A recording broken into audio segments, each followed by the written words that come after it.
Hello, welcome to my channel. It is so good to have you here joining me with this video today about God curing my cancer. I'm really excited to get into it. Now, if this is the first time that you're coming across my content, it is so good to have you here. If you're returning, again, brilliant to have you back.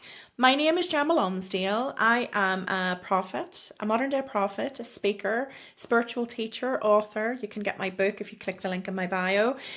I am here to really help you create a life that you love and to step into the fullness of who you are and also embrace your connection with the divine and walk in faith. That doesn't necessarily mean becoming religious. You know, faith is going to mean so many different things to different people.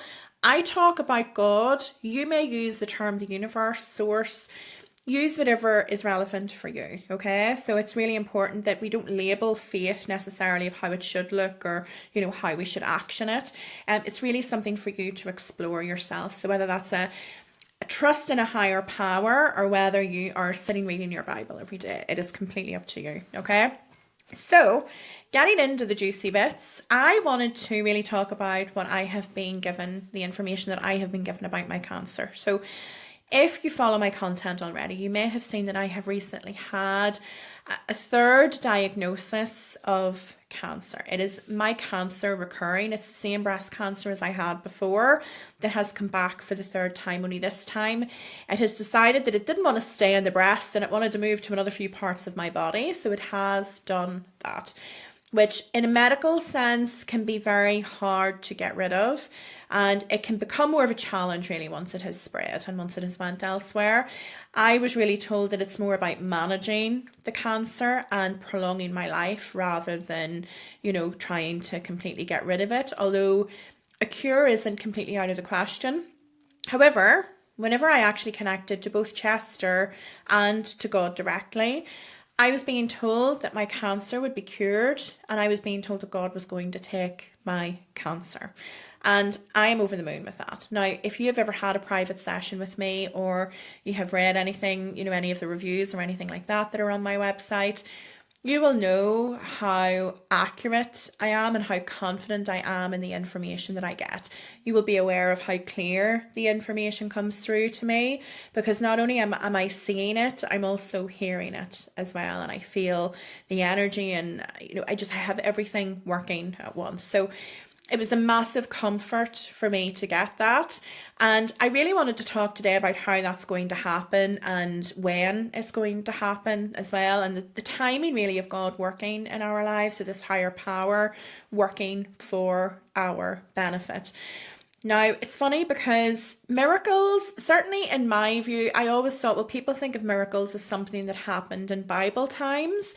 The man gets up and he picks up his mat and he walks after being paralyzed for however many, centuries. And decades, not centuries. That would be a miracle in itself. So whenever we think about miracles, we think often that I want to rephrase this. I want to be very careful of how I put this across because not everybody has the same belief. Not everybody will think that actually miracles don't happen today. I think that certainly if I was to mention it in some of the circles that I move within, that, God is curing my cancer, people would sort of look at me and be like, okay, Gemma, make sure and take the medication. Just, don't be relying on God. Oh, and a roll of the eyes and off they'll walk. So miracles do happen in today. They do happen all of the time. There is a book, I don't have the book next to me, but somebody had gifted it to me whenever I had my first cancer diagnosis. And the book is called Dying to Be Me, and it's by a lady called Anita Murjani. And she was actually, her organs were shutting down. She had cancer. Her cancer had spread, her organs were shutting down. Her family were at her bedside ready to, see her off into the spirit world. And she actually had a near-death experience where she left her body. She actually conversed with her dad who had crossed over, and he told her if she went back to her body that all of her cancer tumours would go away and she would live and she would be able to tell people about it. And she did that, and within days her cancer had actually started to dissolve and she was back and she was living and experiencing this whole new lease on life. Now, whenever I actually look back on my notes, because I have been keeping a journal and documenting all of the conversations that I have with the spirit world, I have two main connections that I would have connected to into the spirit world before I really started to strengthen the direct connection that I have with God. And all of the conversations that I've had have always been dated. I date them and I time them. So I know exactly when throughout that day I've even had that conversation. I don't know why I do that. I don't know why I time them, but everything is dated and timed. And I have actually talked about two things that I think you'll find interesting. The first is that I talked about my cancer coming back. And I had been told back in 2021 that my cancer would return, or that I would get cancer again, but that it would be cured. It wouldn't kill me. And I was thinking that this is going to be something like further on down the line, far off. And obviously it has come back a lot quicker than what I would have hoped. But it was really reassuring to see that I had actually been told that I would be okay. So that was a very, very promising thing. And that gave me a lot of comfort and really coincided with the information that I have had from both Chester and God recently. Now, another thing that I have talked about in those notes and the messages, that I would have got information not just for myself and my own path, but I would have got a lot of information for the collective as well, and the direction that the world was taking and the things that we would be experiencing. And one of the things that I have talked a lot about are miracles. And I have talked specifically about miracles where cancer tumours would just miraculously start dissolving without any medical interference. So somebody has maybe been told, you only have days left to live or weeks left to live, and all of a sudden their cancer just disappears almost overnight. There's also things of people who, maybe have been paralysed and are unable to walk or are unable to talk, and suddenly things just reverse and suddenly they get their mobility back, or they get their speech back. So there's a lot of different things that I was being told then about miracles, and I was being told that there would be large scale miracles happening. We were going to be seeing God's hand work in the world in a way that was going to cause like shock and awe. We were going to be hearing about people's cancers being cured and all of these miracles that were going to happen within the medical community. And I was seeing doctors stood there dumbfounded, thinking, well, how is this even possible? How is this happened? This shouldn't have happened. And it got me really excited, really, because it coincides with the message that I was being given back in about 2018, 2019, that actually we are in the time of the second coming. I don't know if we're just in the preparation stages or if it's all happening, because we don't know when, do we? We don't know when it's going to happen. I wasn't even really in touch with all of this information whenever I first got told about the second coming. So that was something very new for me to absorb. I wouldn't have sat reading the Bible. I wouldn't really have known about things like that. So that really opened a full door of new information for me to really look into. But that was what I was being told, that we were in this stage of second coming, or preparing for the second coming. And that really coincides with the miracles and just seeing God's hand work within our lives. Now, I am positive that you will all be wondering, well, how is he going to do it? How? Well, the reality is that I don't know. I'm given the information and I don't know how it's going to come to fruition. I don't know the journey that it's going to take to get there.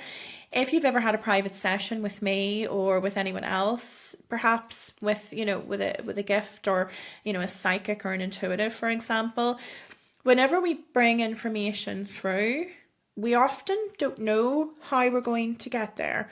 This is to help us really impart trust, that we just trust that things are going to come to fruition. We don't need to know how it's going to happen. We don't need to understand how we're going to get from A to B. It's almost like we're setting the sat nav. We're being given the information that the cure is coming. God is going to take your cancer, Gemma. And we're sort of putting that in our GPS system, but we're allowing the universe to take us on that journey. We're allowing life to just happen and unfold naturally, rather than gripping too hard on to that end result. And I think it's really important that we learn to do that. It's certainly something that I have struggled to do over the years, and something that I have really had to work hard to accept. I have to really just learn to let go and to just trust, and that I don't need to have the knowledge. I don't need to control it. I don't need to see how it all comes into position. I just need to trust God and the unfolding of everything. So whenever I was told that, I knew instantly that I couldn't be sure exactly how it's going to happen. Is it going to just happen in my sleep some night, and the next time I go to get a scan, they'll be like, oh my God, Gemma, this is all gone? Is it going to happen through the doctors, through, the medicine that I get? Is it that I'm going to be having the medicine and the cancer will go away that way and then never come back? Or is it through some other thing? I'm being told at the minute to make sure and eat a really balanced diet, to drink lots of water, make sure that I'm being active every day. And it could be through something to do with that. Am I going to, pee it out in the toilet? I don't know. I don't know. I can't give you the answer to the how. And I just hope that you can take from that what we're being asked to do in those moments is to trust in the unfurling. I don't know when either. And that is one of the challenges, I think, whenever we do receive information through from a higher power, that we don't know exactly when it's going to come to fruition. I have certainly made misjudgments in the past of timings. I'm going to talk about a couple of situations, actually. So I was told by Chester. Actually, this one, I was told by God as well, directly, and I can remember him coming directly and actually giving me the information. And he actually told me that there was a certain person that was going to come back into my life and that was going to propose. And of course, my logical mind was trying to put it all together. And I was told that they were going to come back into my life at Easter. And I of course, thought, well, that's going to be Easter, like the next Easter that happens. So I was, counting down the days. So we're past November now, so December, and only a few more months before we get to Easter. And whenever we got to Easter, nothing happened. Nothing happened. And I progressed on, and I felt so deflated, because I felt like God had lied to me. I felt like I had been lied to and tricked, and it started to have me questioning my faith, questioning my gift. And I was so sure about what I had actually heard, but at the same time, I was just like, this doesn't make sense. Why would you tell me that and then it doesn't happen? Are you looking me to doubt you? Are you looking me to, I went through all of the full spectrum of emotions, really. Now, what actually happened was I was also told that I would meet them in the park, which I had thought would be an arranged meeting, but never assume. And actually what happened was, it was about 4 years later, just recently this year, and I was in the park walking the dog, and it was the week of Easter, and I bumped into them in the park. So God told me Easter. He told me Easter, but it was Easter in 4 years' time. It wasn't the Easter that I had my eyes set on. So it's really important to allow divine timing to unfurl. God knows the perfect timing for everything. There's always a reason, but that was the timing that he brought in. Now, there's another thing that I had actually been told, and I had spoke about this very publicly. I have no shame in it now, but I was very embarrassed about it at the time. And I had been told about a bomb to drop in London. And I had been told at Christmas or before Christmas, I can't remember the specifics. And of course, at the time, this was a number of years ago now, quite a few years ago, I had actually thought that it was going to happen that Christmas. We were on the verge of Christmas, and I thought it was going to happen, like it was something that was imminent.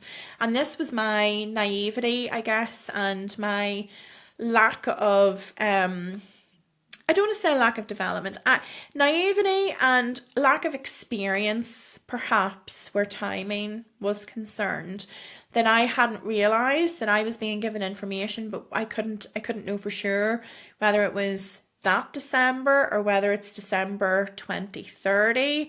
I had been shown a lot about wars and things happening and, things escalating, but I wasn't being shown the year, and I had assumed that it was coming a lot quicker. And God's timing doesn't work like that. So just because we're told that something is going to happen and we're giving a specific month or a specific date, or a specific time of year, it's not necessarily going to happen immediately. It may not, it may be Easter in 6 years' time or 2 years' time, or, you know, it might not necessarily be the next Easter. So I think it's a really important learning for people who are experiencing this or have received wisdom or have maybe watched something else online that, you know, has a timing in it. We don't know the exact when, so we're never really supposed to know the where and when. One of the big things that is really important with that is that we learn to live life and we learn to let go of the outcome. Whenever we learn to let go of the outcome, things happen and come towards us a lot more quickly.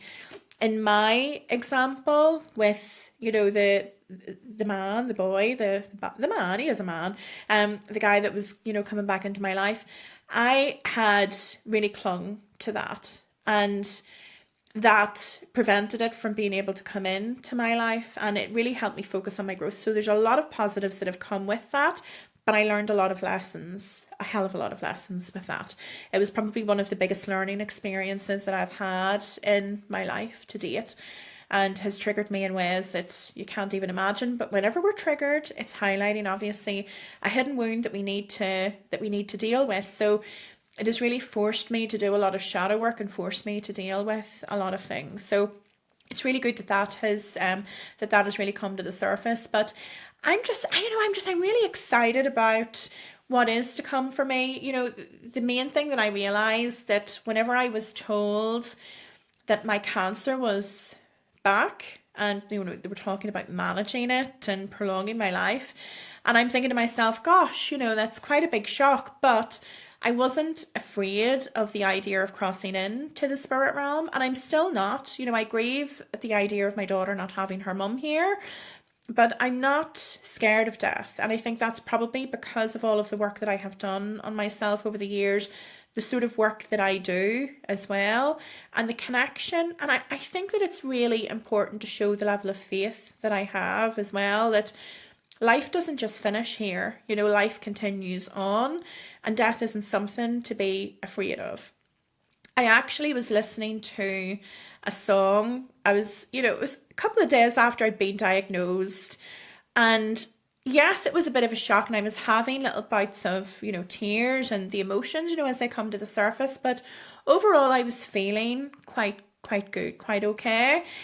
And I was cooking in the kitchen. I had some music on, and I can remember I was bopping away and, you know, making something. And there was the song, I think it's an Emily Sandé song, and I'm not going to try and sing it to you, but the lyrics are, I'm coming home, I'm coming home, I'm coming home. And I suddenly thought to myself, home to the spirit realm. And I got a little bit excited and I felt like, oh gosh, that's, you know, I wasn't ready for that emotion. I wasn't ready to feel that sort of emotion, but it really solidified to me that I have no fear. I have no attachment to the outcome of staying here.